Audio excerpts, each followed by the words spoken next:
En otras palabras, se siente muy complacido de contar en el día de hoy con la presencia del doctor Osvaldo Montalvo Cosío, quien es economista, consultor, académico, investigador. Osvaldo Montalvo va a conversar en este programa con nosotros sobre el modelo económico de República Dominicana. Debemos agradecer haber atendido a nuestra invitación para hablar de este tema que realmente es muy importante. Los dominicanos con frecuencia vemos que los dirigentes políticos o empresariales o los medios de comunicación hablan de que hay que cambiar el modelo de desarrollo o el modelo económico. Es una discusión que aflora cada cierto tiempo y por tanto es importante que se analice precisamente cuál es el modelo económico imperante y cuáles serían los modelos alternativos. Pero antes de hablar de cuál es el modelo económico imperante y cuáles podrían ser los modelos alternativos, sus componentes, los elementos que hay que tomar en cuenta como prioritario, es imprescindible que para ustedes, amigos y amigas televidentes, hablemos de qué es un modelo económico, qué significa eso. Entonces, Osvaldo, además de darte las gracias de nuevo, quiero empezar por preguntarte qué es un modelo económico. Bueno, un modelo económico es como en general, qué se hace, cómo se hace la economía en el país. No la economía universitaria ni nada por el estilo, sino la economía de verdad. Aunque suene hasta un poquito extraño, hay algunas personas, sobre todo los que son muy académicos, que piensan que la economía se hace en las universidades. Pero la economía no se hace en las universidades, la economía se analiza, se enseña, se discute en las universidades, un poquito en la prensa, pero la economía es la economía de allá afuera, de cuando nosotros vemos un individuo vendiendo un celular o vemos una empresa produciendo o brindando un servicio, vemos un hotel dando un servicio, vemos, pero eso es la economía real. Entonces, ¿cómo se hace? ¿Quién lo hace? ¿Cuál es la articulación de lo que se hace? Lo que se llaman los encadenamientos. ¿Y cuáles son los resultados? Resulta que pues todos los agentes son toda la gente que participa, ¿verdad? Todos participamos en la economía de alguna manera.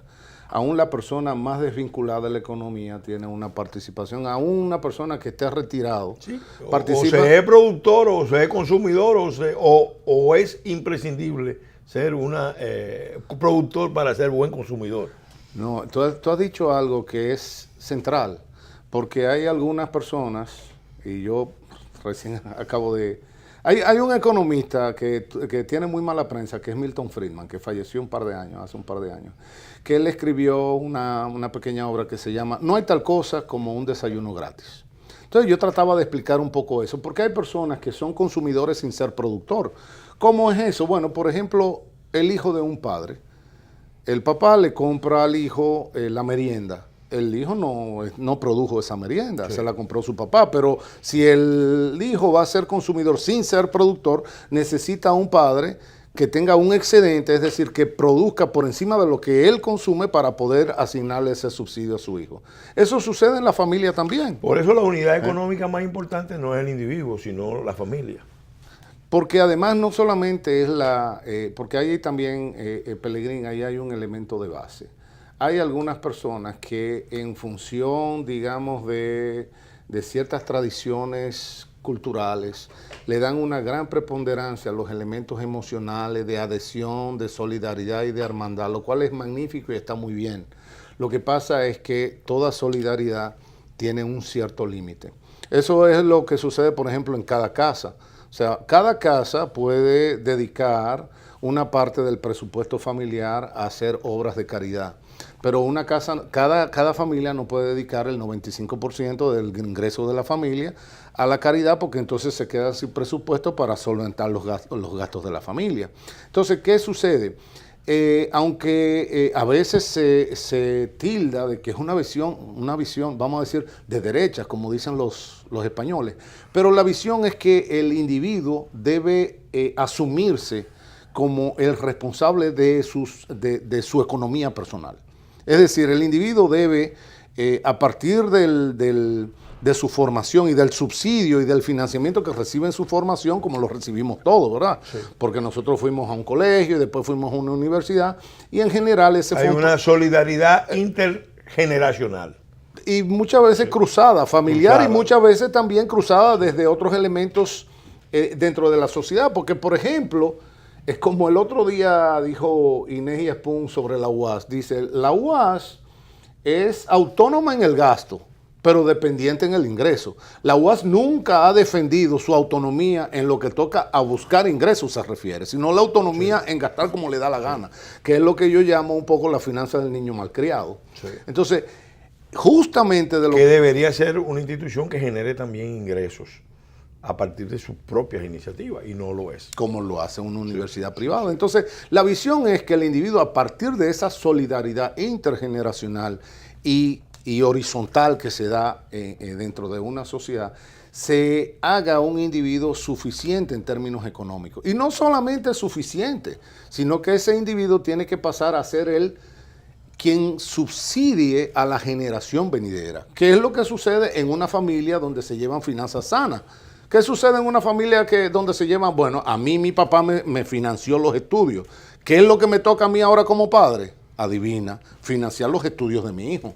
Y a mi hijo, cuando él sea productivo, le va a tocar financiar los estudios de su hijo. Pero para yo financiar, después que financiaron mis estudios, para yo financiar los estudios del hijo mío, yo tengo que hacerme productivo. Primero tengo que hacerme capaz de sufragar mis propios gastos y luego generar un excedente sobre mi propio consumo para poder asignárselo a mi hijo. Lo que se pide en la visión liberal es que el individuo debe ser responsable de sí mismo.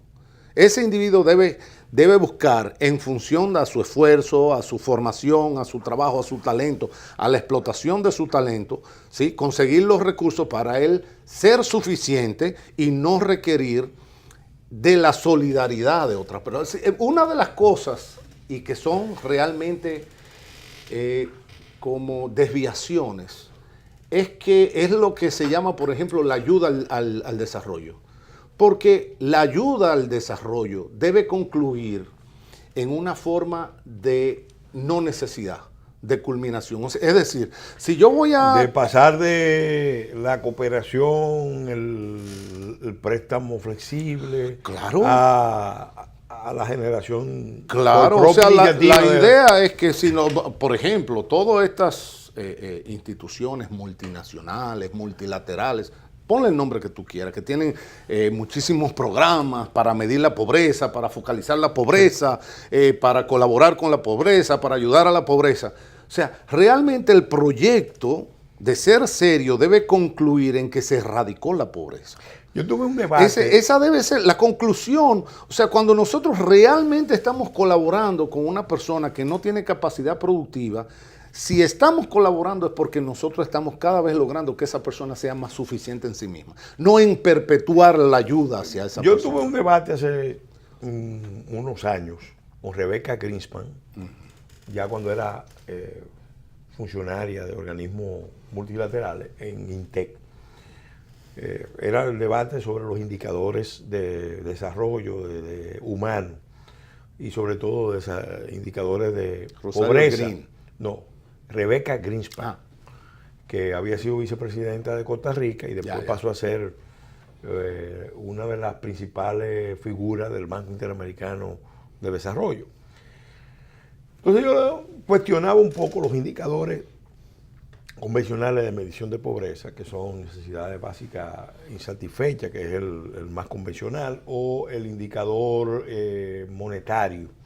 Yo decía que había que construir un índice en paralelo, que era el índice actitudinal, porque magnífico. Encontrábamos personas que tenían necesidades básicas satisfechas plenamente, tenían además un ingreso superior a $2 diarios, pero en su actitud eran básicamente pobres, porque estaban pendientes básicamente de que o lo ayudara el Estado o que otros sectores de alguna manera lo ayudaran. El pobre que no quiere salir de pobre. Entonces ese fue un debate porque ella decía que ese era un planteamiento medio peligroso porque podía presuponer que había una actitud de gente pobre y que el que no podía salir de ahí ya estaba condenado. Yo le decía que había que sincerarse con este tema porque no era verdad que el país avanzaba diciendo que había, en el caso dominicano, tanta gente sustraída de la pobreza, sencillamente porque estaba recibiendo más de $2 diarios como ingreso. Que eso es otro elemento. Son 100 pesos. Claro. $2 diarios son 100 pesos. Claro. Hay otra en un artículo Sí. que yo escribí que se llama La enfermedad dominicana. Tú sabes que, y bueno, tú lo sabes Sí. bien, no tengo que explicarlo mucho. Hay algunas personas que... Pero los amigos necesitan que tú lo expliques. Sí, hay algunos sectores que se ufanan de que la economía dominicana no puede sobrevivir sin los haitianos, sin la mano de obra haitiana.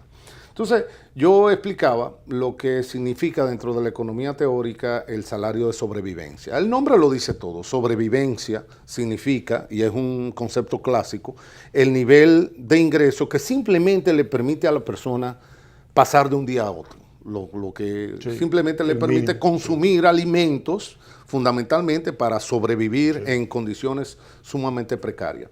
Entonces, ¿qué pasa? Cuando tú tienes una oferta prácticamente infinita de mano de obra al nivel de sobrevivencia, obviamente no hay posibilidad de subir los salarios. Sí. Porque el empresario, ¿qué es lo que hace? Bueno, si ahí tiene una Aprovecha, cantera infinita de mano de obra. Pero ¿qué sucede?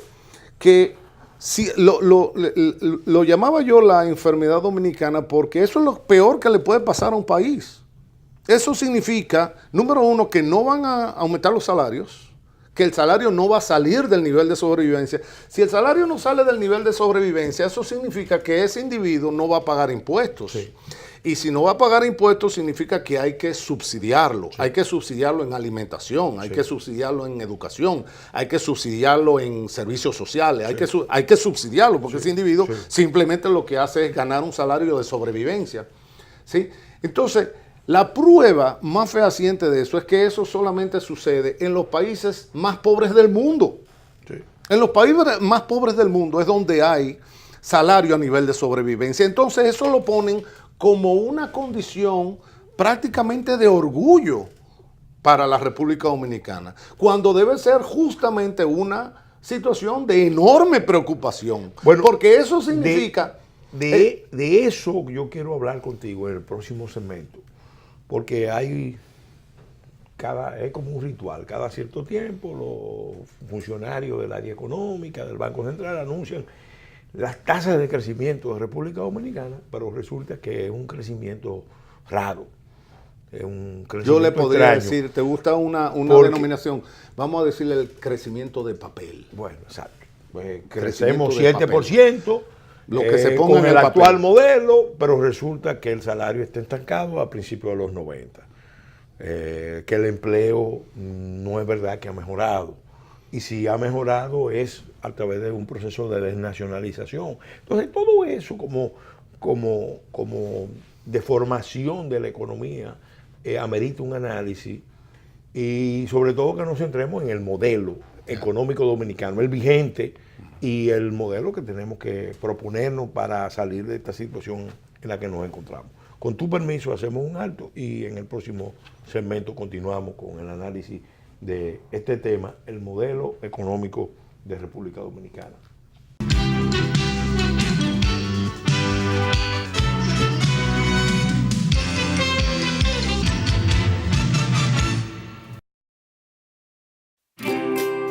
Querida Pao del futuro, cuando leas esta carta, espero que seas la mejor futbolista del universo.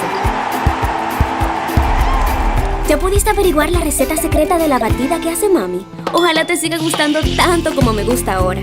Toby debe de estar grande y fuerte. siempre seremos compañeros de aventuras. Espero que nunca pares de jugar y aprender. Que nunca pares de crecer. Atentamente, Pao.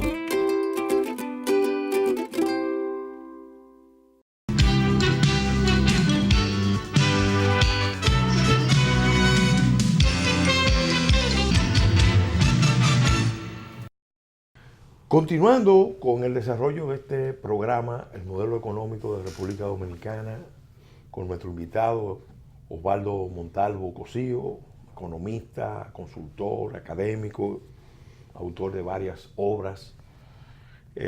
Osvaldo, en el segmento anterior hablábamos, ya avanzábamos algo sobre el tema de lo extraño de la economía dominicana, que es la economía que más ha crecido en América Latina, según los indicadores, en los últimos 50 años, pero al mismo tiempo es la que tiene, vamos a decir, la peor tasa de aprovechamiento de ese crecimiento para mejorar el desarrollo humano de la población.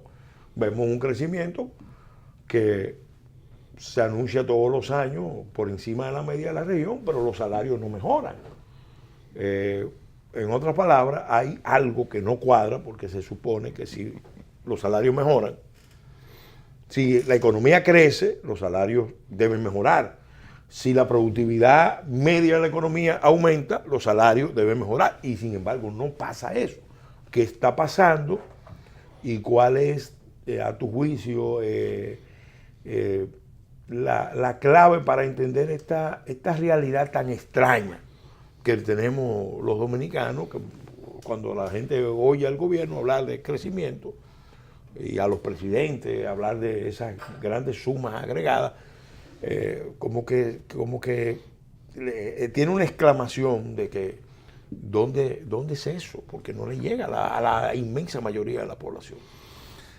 En algún lugar digo yo que el crecimiento dominicano no solamente es milagroso, sino que es misterioso. Sí. Es misterioso porque lo mismo que tú decías, o sea, uno quiere explicarse porque hay una causalidad. Sí. Hay una causalidad. Entonces, ¿qué pasa? Nosotros tenemos varios elementos. El primero es la cifra misma del crecimiento. La primera concentración que hay en nuestra economía es de la información. Entonces, ¿qué sucede? Hay prácticamente quien concentra la información es el Banco Central. Entonces, uno querría, como investigador social, tener fuentes distintas, pero además de eso, uno quisiera revisar metodologías y uno quisiera también revisar las capturas de información para uno verificar cosas. Porque cuando se dice que la economía crece un 7, nosotros lo que estamos diciendo es que en términos medios, la capacidad de consumo de cada persona en la economía ha crecido en un 7%. O sea, el PIB, cuando nosotros hablamos del PIB real, que es lo que, como se mide la economía, lo que estamos diciendo es que el ingreso de medio creció un 7. Entonces, si el mío no creció 7, como la media está a la derecha de mi cifra de crecimiento, de aquel lado tuvo que crecer mucho más.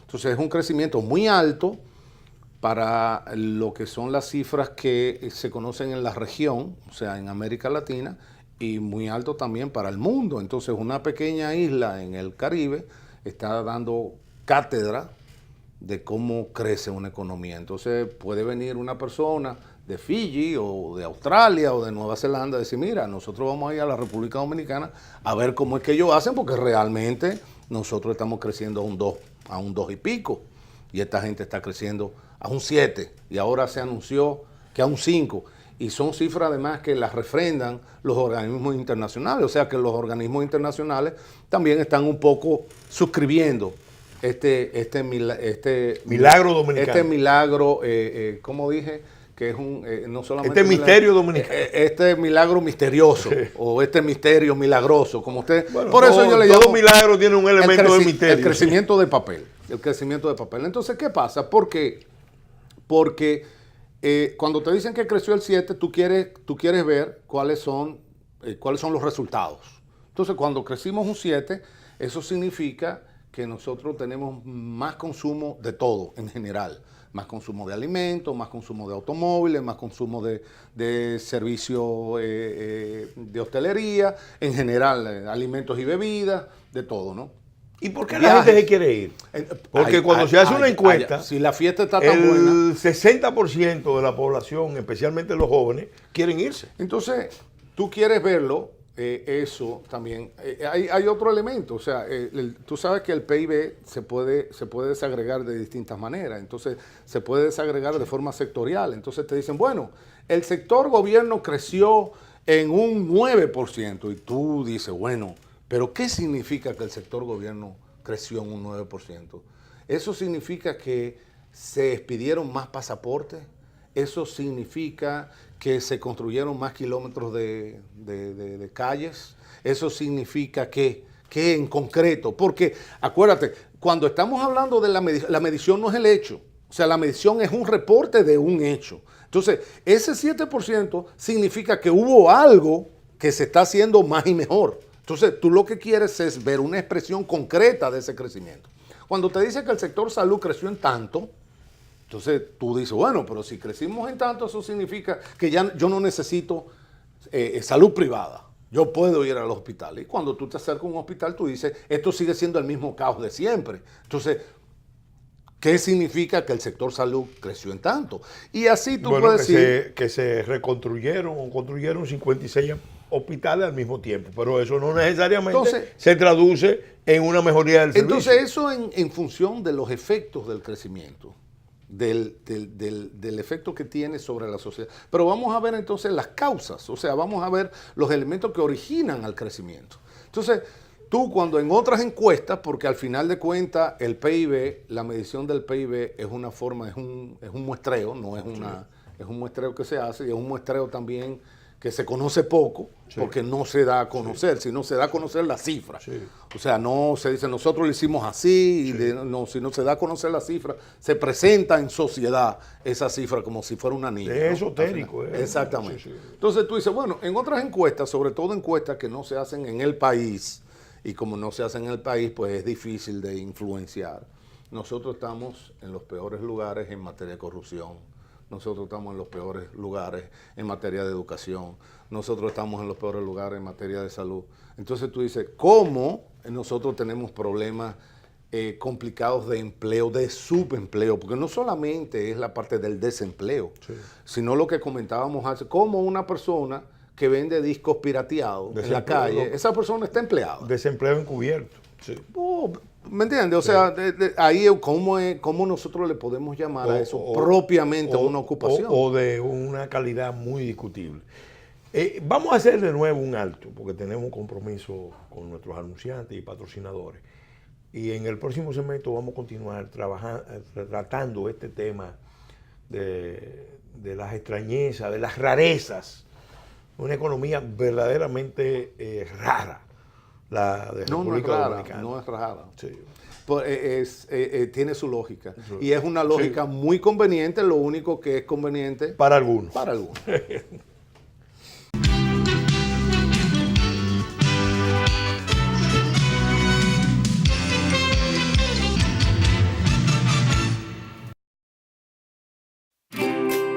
Querida Pao del futuro, cuando leas esta carta, espero que seas la mejor futbolista del universo.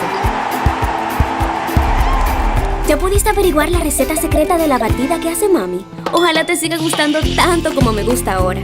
Toby debe de estar grande y fuerte. Siempre seremos compañeros de aventuras.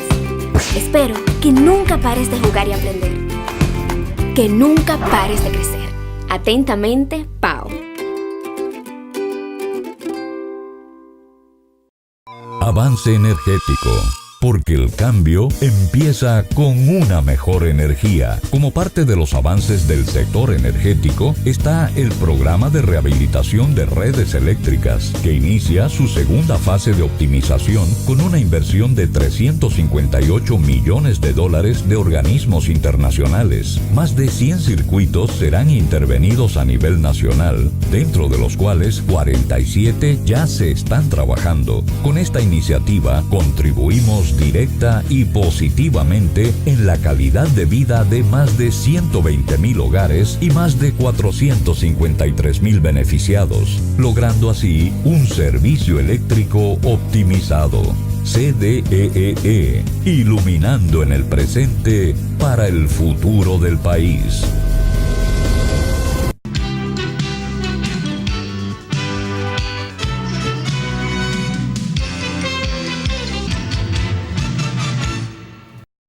Continuando con el desarrollo de este programa dedicado a analizar el modelo económico de República Dominicana con el doctor Osvaldo Montalvo Cosío, economista, investigador, académico, autor de diversas obras sobre la materia, sobre otros temas relacionados.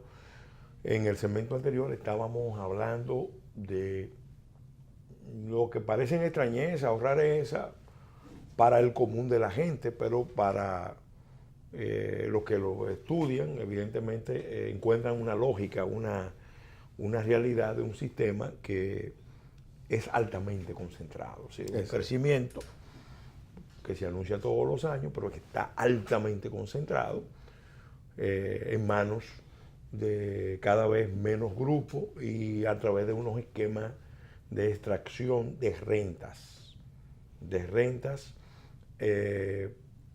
facilitadas por mecanismos extraeconómicos a través de relaciones privilegiadas con el poder. Y ahí empieza a juntarse la economía con la política.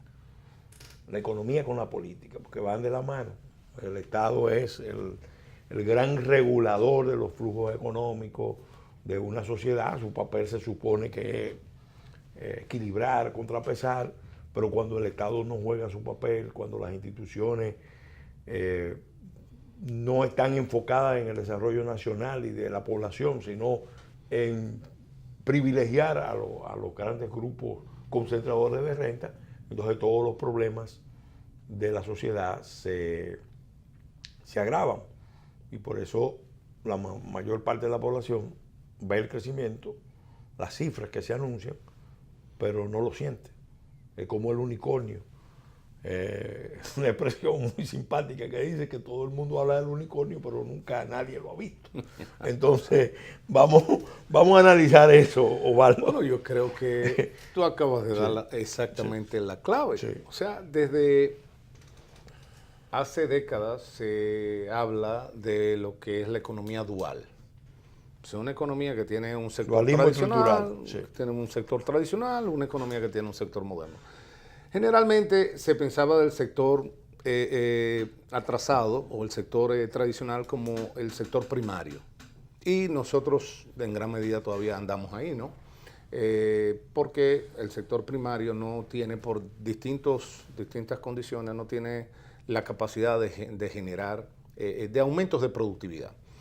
Se pensaba siempre que eso sucedía y había un sector moderno que podía ser un poco industrial, un poco servicio, pero entre los dos no había mucho nexo, sino que cada uno era bastante independiente.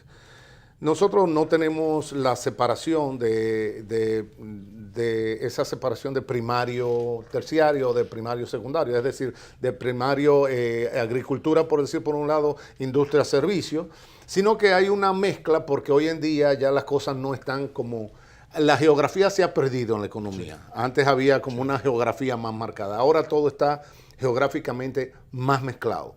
Pero fíjate que nosotros tenemos empresas muy concentradas, muchas de ellas que ocupan prácticamente todo un mercado, y cuando tú llegas a la oficina de esas empresas, tú como que entras a otro país, ¿verdad? Ahí todo es orden, ahí todo es automático, muy sofisticado. Sofisticado, es como si tú entraras a una empresa en los Estados Unidos. Sí. Sin embargo, ahí al lado, al doblar de la calle ahí, luego que uno pasa a la pared de esa empresa, entonces uno entra a un colmado y uno está de regreso en la República Dominicana. Entonces, a eso nos referimos. Entonces, esa dualidad implica, obviamente... Esos son como enclaves dentro de la economía. Correcto. Ese fue un concepto que se manejó en la década de los 70. Pero la para economía de enclave. referirse a la inversión extranjera. Sí. Bueno, en todo esto hay mucho de inversión extranjera. Claro, hay mucho de inversión extranjera. Lo que pasa es que antes siempre se pensó la inversión extranjera únicamente para la transformación y la reexportación hacia afuera, un poco el concepto de zona franca. Zona franca, sí. Ahora, la inversión extranjera se ha dado cuenta de que, ¿por qué zona franca si yo ahí tengo una mina? Sí. Entonces yo tengo una mina en el mercado interior. Entonces, una de los aristas del modelo económico dominicano y otra de las cuestiones que son milagrosas y misteriosas es que cada vez que dan las cifras del sector externo, por ejemplo, el sector externo anda volando, anda produciendo como nunca, pero el peso se sigue devaluando. Se sigue devaluando despacio, como la canción, ¿verdad? Despacito, pero devaluándose. Sí. Ya pasamos la barrera de los 50, vamos por 50, casi 30, 50, 20 y pico, 50, 28, y un poco la idea es ir quitándole presión al mercado a través de la devaluación. Esa devaluación se transforma en inflación, porque uno de los problemas que nosotros tenemos es que somos altísimamente dependientes de insumos importados. O sea, no hay ninguna forma de tú producir en la República Dominicana sin importación. Entonces, un poquito la idea, y eso vale también, Pelegrín, para la cuestión del financiamiento externo. O sea, ¿cómo nosotros vamos a producir dólares para pagar los dólares que necesitamos? ¿Cómo nosotros vamos a producir dólares para pagar los dólares que debemos? Entonces, sí, la lógica, y es la lógica de cualquier banquero internacional, es que si tú me vas a coger a mí prestado dólares, tú tienes que producir dólares, porque yo no hago nada con peso. Entonces, quizá tu misma capacidad de recolección de peso como gobierno no sea tan alta como para que tú puedas conseguir todos los dólares que tú me tienes que pagar. Entonces, estamos frente a una crisis externa. Entonces, en nuestra economía, que es una economía concentrada, enfocada de manera enfática en el mercado interior, porque, vuelvo y te digo, cuando uno dice, bueno, los chinos como exportadores, tú lo ves, porque tú nada más tienes que, aquí mismo, tú compras cualquier cosa y está hecha en China. Sí. Y tú vas a Estados Unidos, está en China. Y también en cuanto a productos, tú cuando tú ves las manufacturas mexicanas, tú las puedes ver, pero cuando nosotros hablamos de las exportaciones de bienes de la República Dominicana, ahí se nota. Tenemos que escarbar mucho y entonces el gran déficit. Y entonces la falta de evidencia concreta entonces se quiere remediar con un papel. No, mira que aquí dice. Nosotros entramos a la Organización Mundial del Comercio en 1994, pero después establecimos unos acuerdos con la Unión Europea de cooperación que nos condujeron posteriormente a un acuerdo de asociación económica con la Unión Europea y los países ACP.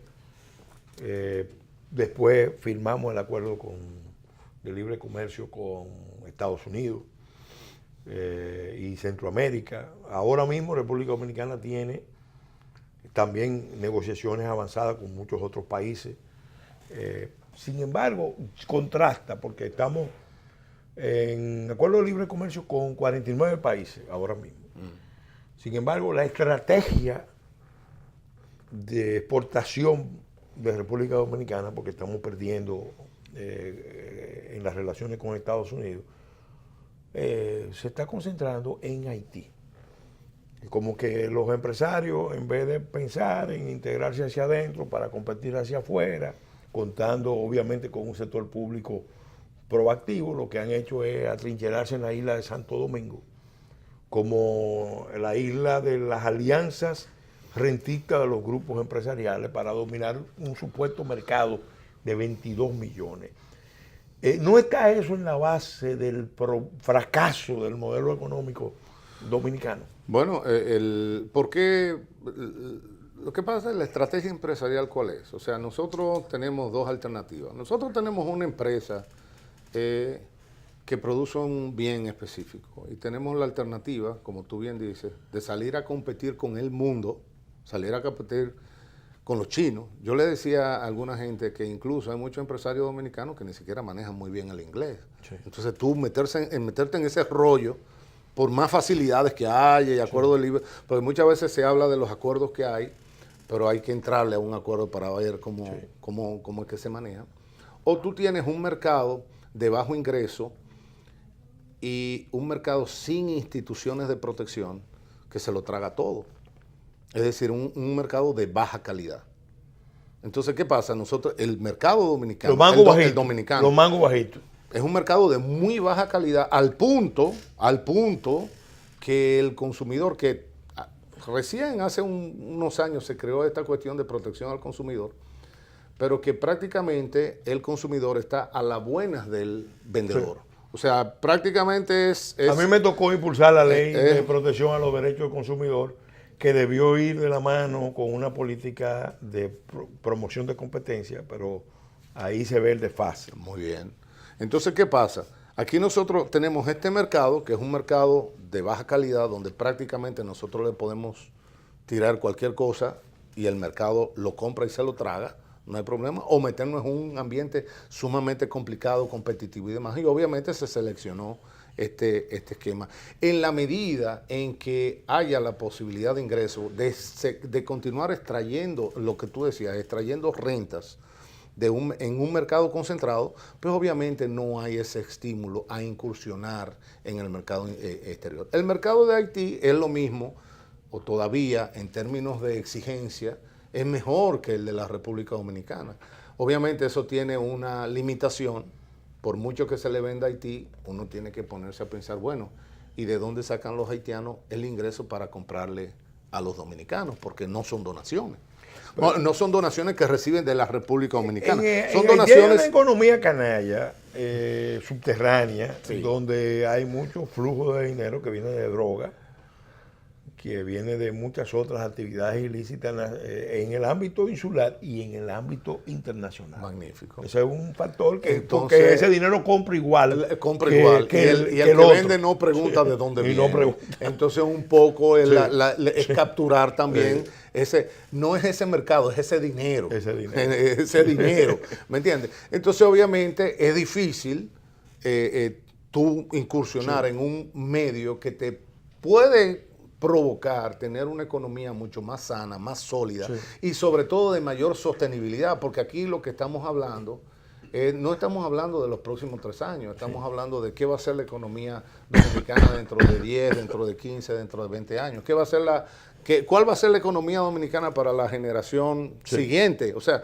qué van a producir, cuál va a ser la moneda, a cuánto va a estar el dólar, cuál va a ser el costo de la vida. Todas esas son preguntas que incluso, ya un poco para concluir, hay que darse cuenta que en estas cifras de las encuestas hay un gran desaliento en la población, sobre todo en los planos medios, que es la gente que por alguna razón siempre alberga mayores sueños y tiene como de alguna manera más ilusión con el país. Sin embargo, la generación de atrás ya está tomando como estrategia hacer que los hijos se vayan a estudiar fuera, pero con el plan de que si es posible se queden por allá. Sí. Entonces eso ya te habla de una desintegración nacional. Sí. Bueno, vamos a hacer de nuevo un alto y entonces en el segmento final vamos a hablar un poco, recapitular lo que se ha dicho y sobre todo esbozar, porque vamos a hacer un compromiso para un nuevo programa, de lo que deberían ser los grandes cambios en el modelo económico hacia algo diferente que realmente haga sustentable un proyecto nacional dominicano. Porque sin una economía, como dice el lema de Confenagro, sin producción no hay nación. Eso es. Y un Estado que está perdiendo sus industrias, perdiendo su capacidad productiva, con dificultades para competir, no le puede garantizar a su población posibilidades de sobrevivencia y de mejoría, sobre todo de mejoría. Vamos a un alto y en el segmento final recapitulamos sobre muchos de estos temas que hemos tratado.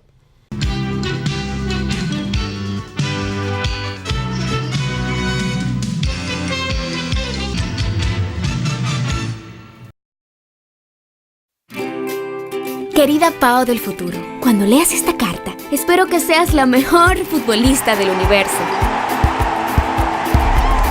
¿Ya pudiste averiguar la receta secreta de la batida que hace mami? Ojalá te siga gustando tanto como me gusta ahora. Toby debe de estar grande y fuerte. Siempre seremos compañeros de aventuras. Espero que nunca pares de jugar y aprender. Que nunca pares de crecer. Atentamente, Pau.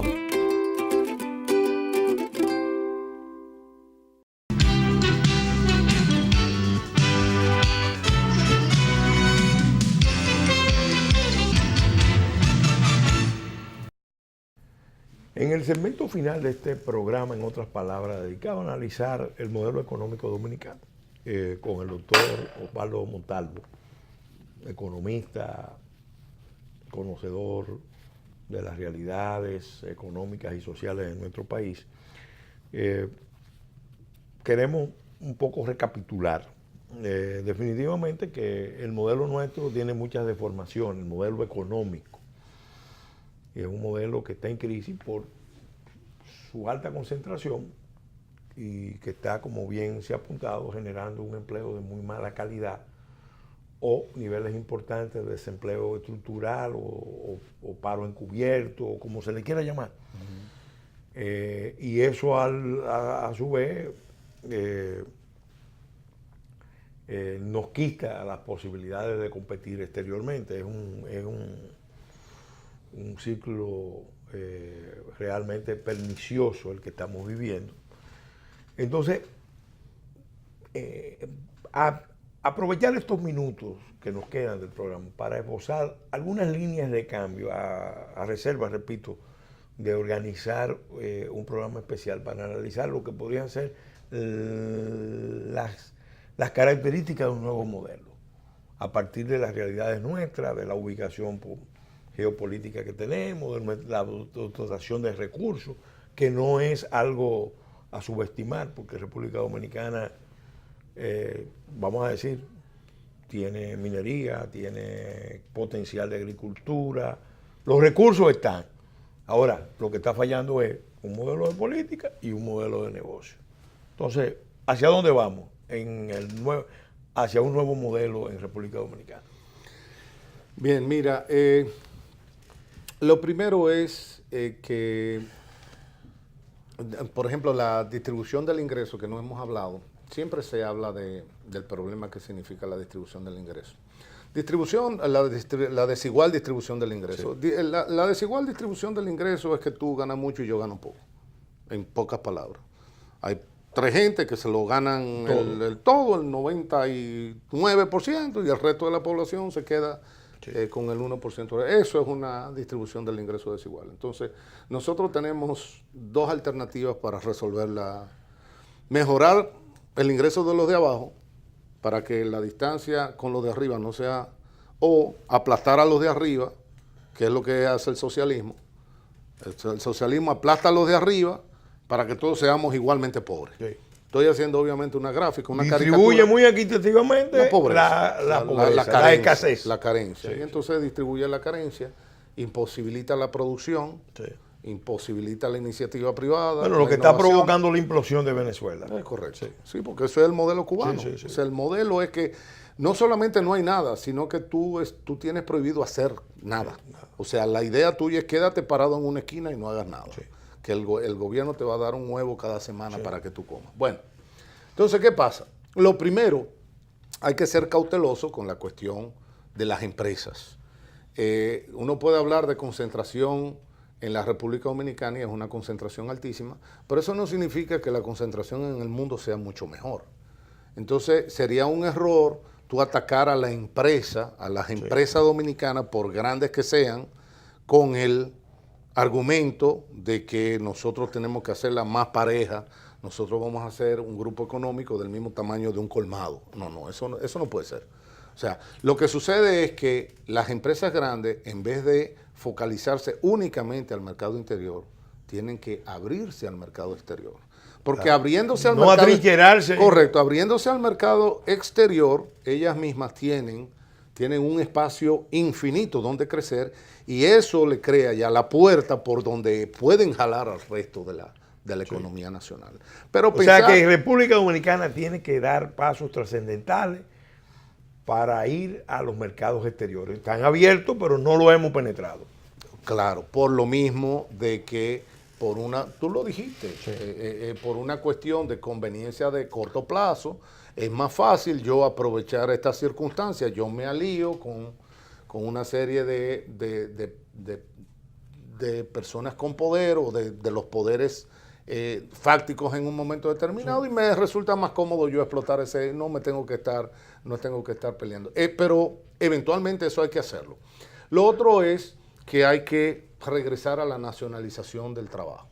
O sea, no hay ninguna posibilidad de que una sociedad se sostenga ni económicamente ni políticamente desnacionalizando Sus mercados laborales. su mercado, sobre todo la base de la pirámide social. Sí. Porque no estamos hablando, por ejemplo, hay por ahí un par de estos neoizquierdistas que hablan, por ejemplo, de los premios Nobel, que en los Estados Unidos, y es cierto, muchos de los premios Nobel de los Estados Unidos son migrantes, son extranjeros.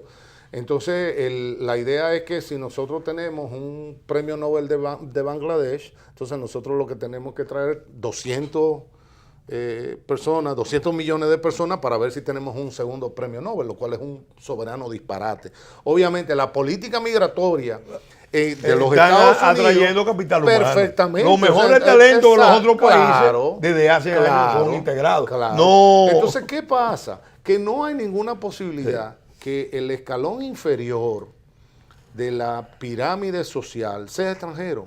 ¿Por qué? Porque ese es el escalón más numeroso y es el que sostiene la pirámide completa, y es el de menor ingreso y el que reproduce por su misma cantidad los valores societales de forma más rápida. Si nosotros la base, el basamento, simplemente lo que hacemos es que se lo entregamos a nacionales de otro país, nosotros estamos cavando nuestra propia tumba. Entonces, si entregamos abajo abajo el empleo y arriba la mayor cuota de ingreso al capital internacional, pues entonces nosotros mismos estamos disolviendo esta cuestión que se llama... Leonardo Conde y Roberto Casá, en sus obras históricas, han destacado este elemento. ¿Por qué el desarrollo capitalista dominicano desde los inicios determinó que los dominicanos se concentraran en la política y en el Estado y en la guerra, en el control de las aduanas y en el control de los ferrocarriles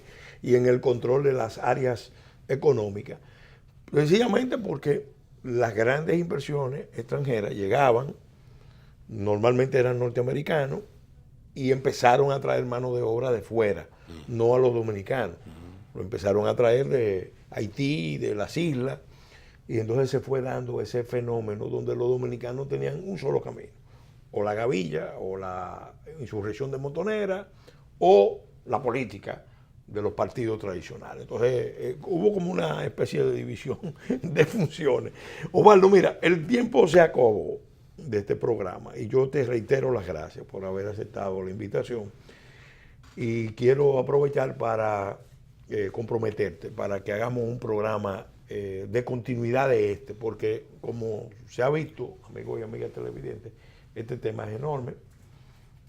Apenas lo hemos esbozado, hemos estado ahí rozando la superficie, y vamos a hacer el compromiso de continuar analizando este tema en todas sus vertientes para un próximo programa. A ustedes también las gracias por su atención, a nuestros patrocinadores de Leche Miles, que hacen posible que toda la semana este programa llegue a ustedes por este canal, en otras palabras TV, en horarios de 1 a 2 de la tarde, de 10 a 11 de la noche, de martes y jueves a las 7 de la noche, de 7 a 8 de la noche, y siempre en otras palabras TV de YouTube, la lista completa de los programas, en otras palabras, a su disposición, y deseándoles lo mejor hasta la semana entrante, Dios mediante, en que estaremos de nuevo con ustedes en una nueva entrega de En otras palabras.